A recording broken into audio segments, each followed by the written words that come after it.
আমি খাদিজার ভালোবাসাকে রিজিক হিসেবে পেয়েছি। সুবহানাল্লাহ। রাসূল সাল্লাল্লাহু আলাইহি ওয়াসাল্লাম এই শব্দটা ইউজ করেছেন, রিজিক, রুজিকতু হুব্বাহা।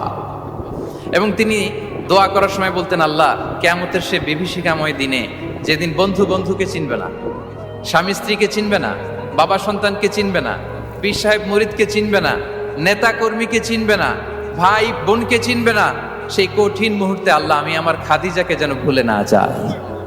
রুজিকতু হুব্বাহা। খাদিজার প্রতি ভালোবাসা আল্লাহ তাআলা আমার হৃদয়ে রিজিক হিসেবে দিয়েছে। তাহলে রিজিকের সর্বোত্তম স্তর হচ্ছে পুণ্যবান স্ত্রী, নেককার সন্তান। আর রিজিকের পরিপূর্ণ স্তর হচ্ছে মহান আল্লাহ তাআলার সন্তুষ্টি। রিজকের পরিপূর্ণ স্তর যেটা, সেটা হচ্ছে রিদাল্লাহ, আল্লাহ তাআলার সন্তুষ্টি। আমার আল্লাহ যদি আমার উপর সন্তুষ্ট হয়ে যায়, আমাদের আর কিছু লাগে? আর কিছু লাগবে?